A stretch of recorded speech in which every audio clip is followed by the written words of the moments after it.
Neuro pulmo and centre for surgical excellence Sai Deepa multi speciality hospital Chandanagar Hyderabad.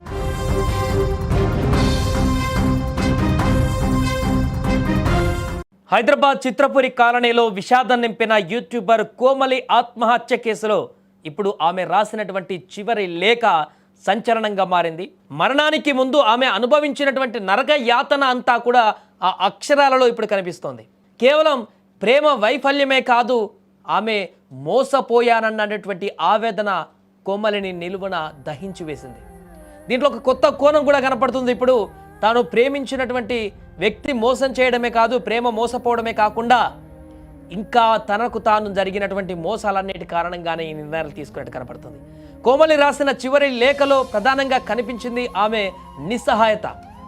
అతను నావాడు కాదని నాకు తెలుసు, నాతో ఉంటాడని కూడా, ఉండటానికి అతను ప్రయత్నించడం లేదని కూడా తెలుసు అని ఆమె అందులో రాసుకొచ్చారు. ప్రస్తుతం కళ్ళ ముందు కనిపిస్తున్న మనసుని నియంత్రించుకోలేక ఆమె ఎంతలా తల్లడిల్లిందో ఈ మాటల సాక్ష్యం. అఖిల్ తనను మోసం చేస్తున్నాడని తెలిసినా కోమలిలో ఏదో ఒక మూల ఆశ చావలేదు. బ్లైండ్గా తనని నమ్మేటువంటి పరిస్థితుల్లోకి వెళ్ళిపోయింది ఆ ట్రాన్స్లోకి ఆమె. ఏదో ఒక రోజు అతను నన్నే ఎంచుకుంటాడని నా మనసు ఊహిస్తోంది అంటూ ఆమె ఆ లేఖలో రాసిన వ్యాఖ్యలు కన్నీళ్లు ఆగట్లేదు. ఆ వ్యాఖ్యలు చదువుతుంటే తనను కాదని మరో అమ్మాయితో ప్రేమాయణం నడిపిస్తున్న అఖిల్ మళ్ళీ వస్తాడనేటువంటి భ్రమలో ఆమె ఉండిపోయింది. ట్రాన్స్లోకి వెళ్ళిపోయింది పూర్తిగా. అఖిల్ అనేటువంటి వ్యక్తిని లవ్ చేసి, డీప్గా లవ్ చేసి, తను లేకుండా నేను ఉండలేని అనేటువంటి ఒక ట్రాన్స్లోకి వెళ్ళిపోయింది కోమలి. ఇదే తను చేసినటువంటి మొదటి తప్పు. జీవితంలో ముందుకు సాగడమే కోమలికి ఒక పెద్ద భయంగా మారింది. నేను ముందుకు వెళ్ళడానికి భయపడుతున్నాను, ఎందుకంటే నేను వెనక్కి తిరిగి నడిచి వెళ్ళిన క్షణంలో అతను వచ్చి నన్ను వెతికితే అన్న ఆలోచన ఆమెను కుంగదీసింది. అఖిల్ జ్ఞాపకాల నుంచి బయటపడలేక అతని కోసం ఎదురు చూస్తూనే ప్రాణాలు వదిలానని కూడా ఆమె నిర్ణయించుకుంది, వదలాలని. చనిపోయే ముందు కోమలి అఖిల్కు చివరిసారిగా మెసేజ్ కూడా పంపింది. ఆ మెసేజ్ చూసినటువంటి అఖిల్ తన సోదరుని వెంటనే కోమలి ఫ్లాట్కు పంపించాడు. ఆమె వచ్చి తలుపు తట్టింది. సమాధానం లేకపోవడంతో తిరిగి మళ్ళీ వెనక్కి వెళ్ళింది.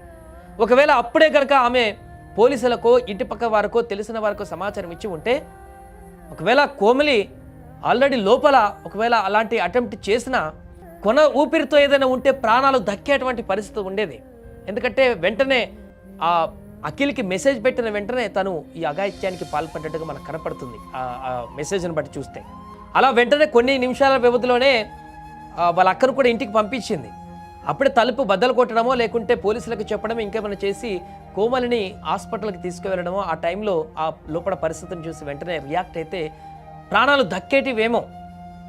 అక్కడ తలుపు కొట్టింది, తీయలేదు. వాళ్ళ అక్క, ప్రియుడు వాళ్ళ అక్క, అఖిల్ వాళ్ళ అక్క, ఆమె సైలెంట్గా కూడా వెనక్కి వెళ్ళిపోయింది ఇంకేం చేయలేక.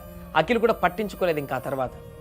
ఈరోజు కోమలి మన మధ్య ఉండేదేమో అనేటువంటి అభిప్రాయం వ్యక్తమవుతుంది ఒకవేళ ఆ సమయానికి కరెక్ట్గా రియాక్ట్ అయితే. ఎందుకంటే ఆమె పెట్టినటువంటి ఆ వర్డ్స్ చూస్తుంటే చాలా ఆందోళన కలిగిస్తుంది. అమ్మాయికి మోసం చేసాడని తెలుసు అఖిల్, తను వేరే ఒక అమ్మాయితో తిరుగుతున్నాడని తెలుసు. అయినా కూడా అలాంటి వ్యక్తితో ఇంకా నాకెందుకు, నా లైఫ్ వేరే అని చెప్పేసి లీడ్ చేసి ముందుకు వెళ్ళాలనేటువంటి ఆలోచన తనలో కలగకుండా పూర్తిగా ఒక ట్రాన్స్లోకి వెళ్ళిపోయింది తను. అతను లేకుంటే నేను లేను, నా జీవితం లేదు, అతను ఇంకొక అమ్మాయినితో తిరుగుతున్నాడో లేకుంటే ఇష్టపడుతున్నాడో whatever it is, but మరలా నా దగ్గరికే వస్తాడు, నాతో కలిసి ఉంటాడని ఆశగా ఎదురు చూసేటువంటి ప్రయత్నంలోకి వెళ్ళిందంటే తన మైండ్లో అఖిల్ అనేటువంటి వ్యక్తిని ఎంత డీప్గా ఆ యొక్క ప్రేమను తీసుకువెళ్ళిందో అర్థమవుతుంది. ఈ పరిణామంలో అఖిల్ ఈ రకంగా మోసం చేశాడని తెలిసిన తర్వాత ఆమె డిప్రెషన్లోకి వెళ్ళిన సందర్భంలో సరైన ఒక గైడెన్స్, ఒక కౌన్సిలింగ్ ఉంటే ఈరోజు కోమలి ఉండేది. ఎందుకంటే చాలామందికి తెలుసు ఆమె తెలిసి తెలియని వయసులో ఇలాంటి ఆలోచనకు వెళ్ళిందని చెప్పేసి. ఎందుకంటే అతను మోసం చేస్తున్నాడని తెలుసు, వేరే అమ్మాయితో తిరుగుతున్నాడని తెలుసు. అయినా కూడా అతను మళ్ళీ నా దగ్గరికే వస్తాడు కావచ్చు, అమ్మాయి సరే చేస్తే చేసిన తప్పు నా దగ్గరికి వస్తాడు కావచ్చు అనేటువంటి ఆ ఆలోచన ధోరణితో ఉందంటే తన మనసు ఎంత కప్పబడిందో అర్థం చేసుకోండి ఈ యొక్క ప్రేమ అనేటువంటి మైకంలో. దాన్ని తొలగించడానికి జరిగేటువంటి చిన్న కౌన్సిలింగ్, కొంతమంది వ్యక్తుల సపోర్ట్ లేక ఈరోజు కోమలి దూరం అయిపోయింది. ఆ ఏజ్లో చాలామందికి తెలీదు ప్రేమ అంటే ఏంటి, వ్యామోహం అంటే ఏంటి, తను ఏ భ్రమలో ఉన్నటువంటి విషయం చాలామందికి ఆ ఏజ్లో కనిపించదు. ఆ టైంలో తన వెనక 2-3 ఉండి కౌన్సిలింగ్ చేయగలిగితే ఆ సిచ్యువేషన్ నుంచి బయటపడితే ఇంకా ఆ తర్వాత ఇలాంటి 100నైనా ఎదుర్కొనేటువంటి కాన్ఫిడెన్స్ మనుషులకి వస్తుంది. కానీ ఆ సిచ్యువేషన్లో బయటపడడమే చాలా గొప్పతనం. ఈరోజు కోమలి బయటపడలేకపోయిందంటే తన మైండ్లో రన్ అయినటువంటి డిప్రెషన్ ఒకటి, తన బ్రెయిన్ని కప్పబడినటువంటి ప్రేమ అనే మైకం ఒకటి, ఆ సమయంలో ఎవరు తనకు సరైన గైడెన్స్ కౌన్సిలింగ్ ఇవ్వలేనటువంటి పరిణామం ఒకటి. కారణాలైనా ఈరోజు కోమలి ఈ లోకంలో లేకుండా పోయింది. ఆ చివరి లేఖలో ఉన్నటువంటి పదాలు అయితే ఇప్పుడు అందరినీ కంటతడి పెట్టిస్తున్నాయి.